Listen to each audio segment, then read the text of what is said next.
Hai, balik lagi sama gue William Sudana. Dan hari ini gue tadi nemu satu video TikTok ya, kayak gini nih. Nanti gue play di sebelah sini. Di sini dia nunjukin simple, dia baru umur 15 tahun, dia mulai trading. Kemudian dia ngerasa, kayaknya gue nggak bisa sekolah gue nggak bener. Akhirnya gue lanjutin trading aja. Sampai akhirnya gue sukses. Gue bisa liburan, gue bisa jalan-jalan, gue bisa self reward, beli luxury brands, bisa makan-makan enak setiap hari karena gampang banget profitnya kayak gitu. Kalau lu nontonin video-video vlog gue yang sebelum-sebelumnya, kalian tuh pasti sadar gitu. Gue akan membawa ini ke arah mana, oke? Anyway, buat kalian yang komen soal vlognya sambil jalan gitu ya, jangan khawatir karena ini tetap fokus. Jadi kayak ceritanya gue lagi ngobrolnya sama kalian gitu. Kalau lu jalan sambil ngobrol sama temen kan juga kayak gitu kan, dia sama gitu. Gue nggak lihat kamera juga kok, jadi gue lihat tetap jalan fokus. Anyway, jadi fenomena kayak gini ya, ini kan luar biasa ya, udah sering banget kita temukan di sosial media, di TikTok, di Instagram kayak gitu, di YouTube. Bagaimana sih behavior atau lifestyle dari seorang trader kayak gitu, yang selalu kelihatannya mewah, hidupnya glamor, pakai mobil luxury, pindah-pindah hotel, liburan terus, bisa kerja di mana aja kayak gitu. Tapi apakah itu yang benar-benar terjadi? Kalau lu mau berkaca gitu ya, bahwa rata-rata orang yang udah sukses tuh mereka kan humble gitu, nggak di showing off keluar. Dan ketika semakin dia showing off, berarti dia lagi mencari pengakuan, ya kan? Semakin mencari pengakuan, artinya ada udang di balik mayonnaise. Karena ngapain cari pengakuan kalau misalnya lu nggak bisa sesuatu? Setiap orang yang mencari pengakuan, buat gua, adalah orang yang pengen menarik orang supaya dia masuk ke dalam sesuatu itu. Nah, ini yang menurut gue jadi problem. Sebagai orang yang udah lebih dari 9 tahun hidupnya gak jauh-jauh dari sosmed, karena bisnis gue juga berhubungan dengan sosial media, content marketing, kreatif, communication gitu ya. Semuanya berhubungan dengan seperti itu.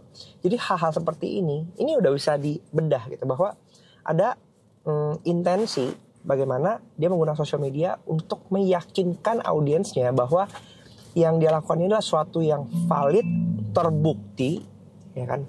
Bahkan tadi judulnya aja dibilang carilah mentor yang baik gitu kan.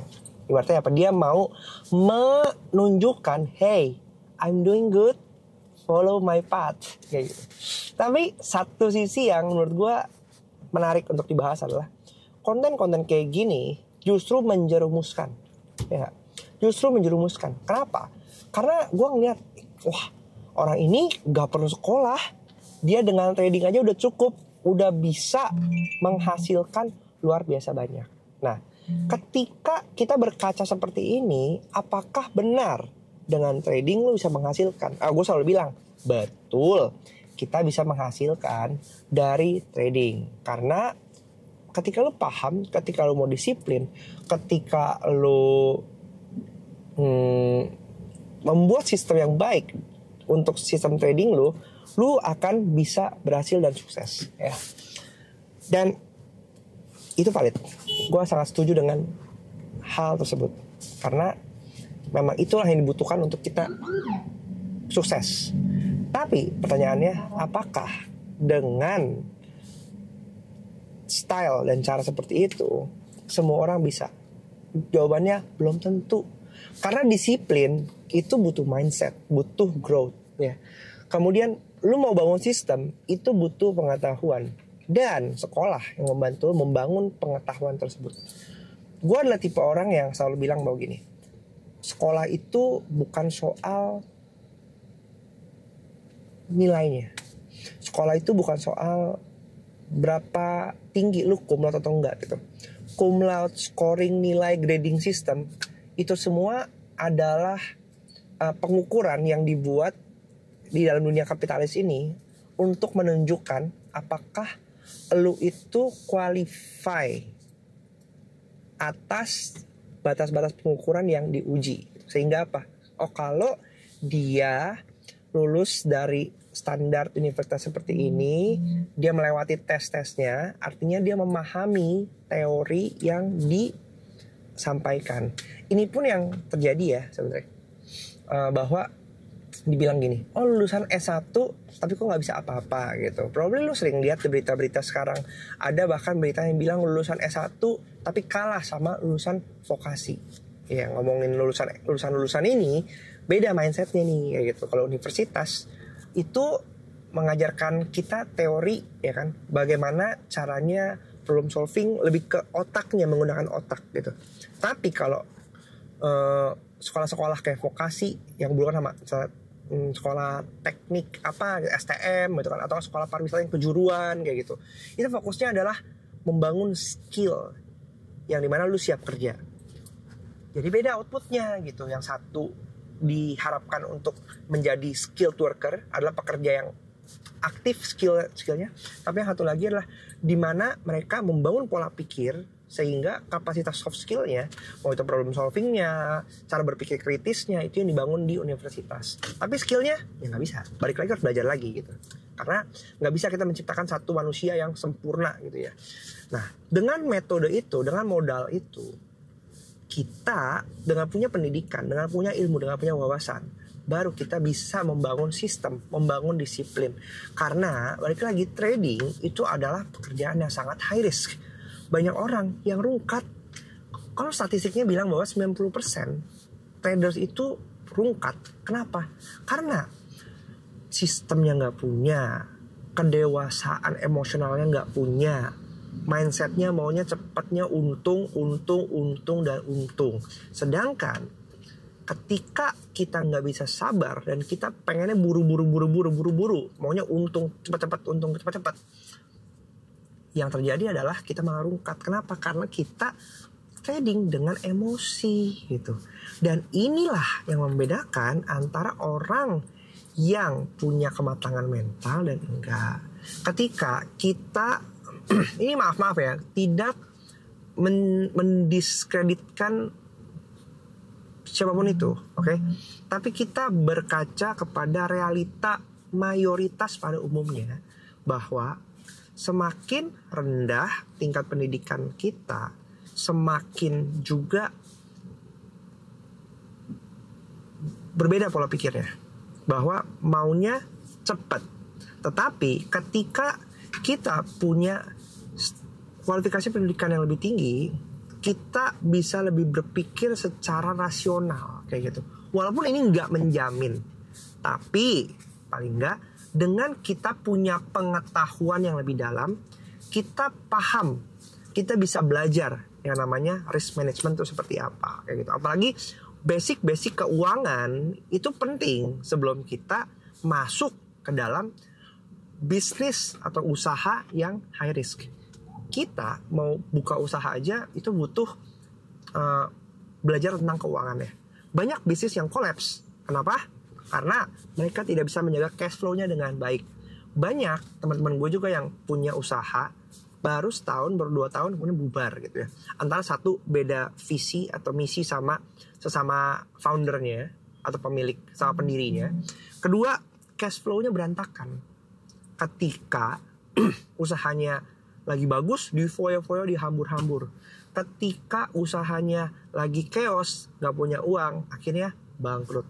Ya rugi siapa? Karyawan-karyawannya rugilah. Udah menyandarkan diri kepada perusahaannya, kemudian perusahaannya tutup, bangkrut, ya kan? Gak ada ujung-turungannya tuh, malah rugi abis-abisan.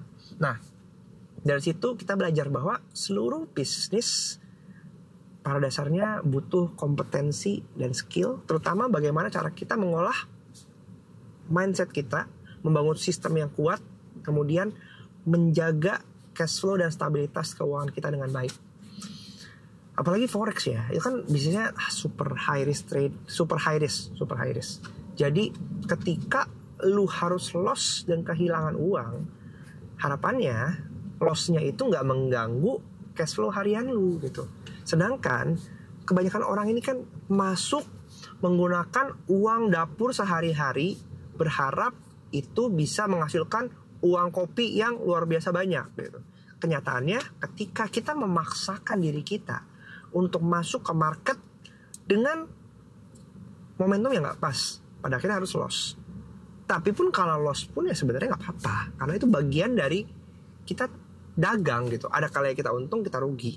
Kita beli pisang, kemudian kita berharap ini pisangnya bisa dijual dengan harga untung, beli pisang 1.000, jual maunya 2.000 gitu. Taunya supply-nya kebanyakan, akhirnya pisangnya turun harganya, hanya bisa dijual 800, artinya kita harus rugi 200. Ya mau nggak mau kita mesti lepas daripada pisangnya busuk.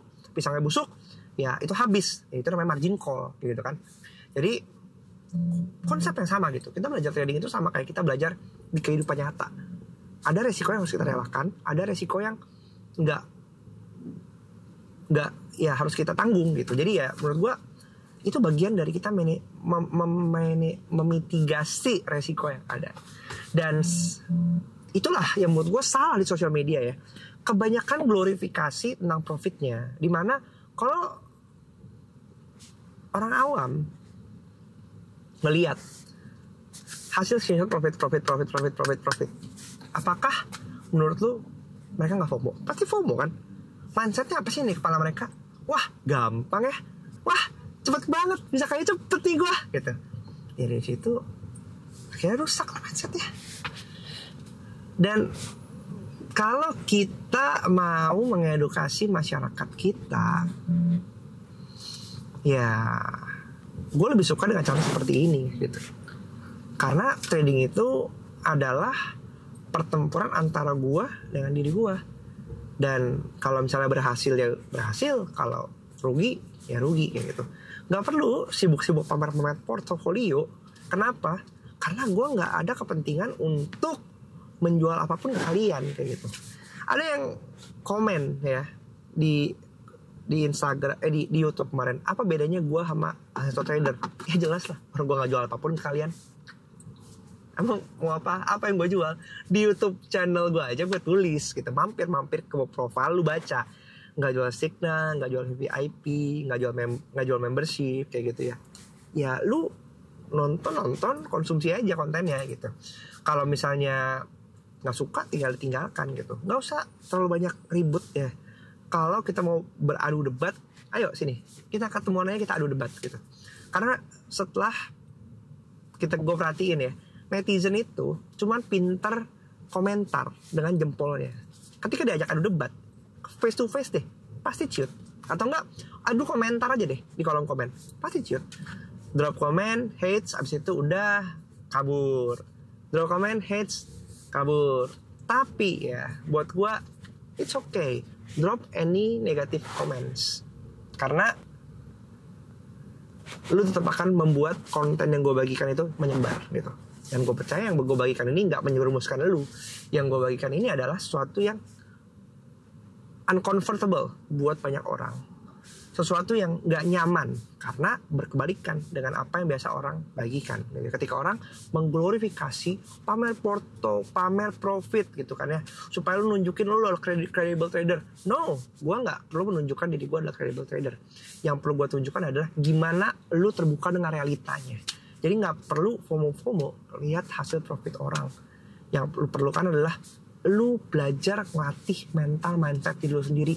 Lu berdamai dulu dengan diri lu sendiri. Kalau lu duitnya masih pas-pasan, gak usah maksain trading.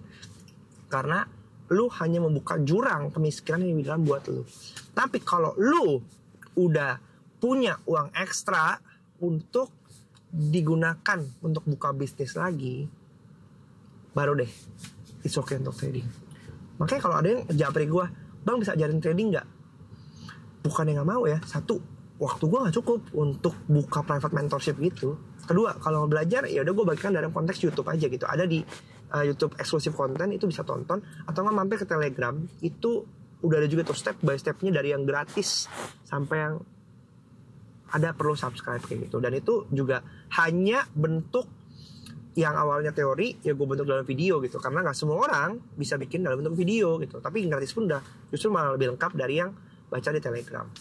Itu sih ya menurut gue realistis lah gitu. Gak perlu terlalu FOMO, gak perlu terlalu kemakan sama konten-konten orang yang menampilkan flexing-flexingnya. Bukan iri, tapi realistis gitu. bahwa di setiap konten-konten yang flexing itu cuman menghasilkan orang-orang yang FOMO, dan orang-orang yang FOMO biasanya pada jatuh ke dalam jurang. Terus ini, gue lupa nambahin. Kalau misalnya lu trading nggak punya latar pendidikan yang bagus, sekolahnya juga nggak lulus gitu ya. Jadi ya, ibaratnya lu mengikuti jalan itulah ya.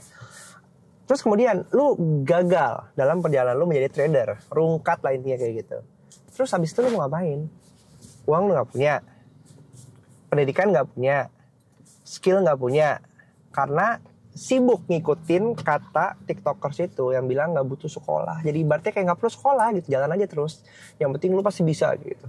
Kalau lu nggak punya uang, mau trading apa?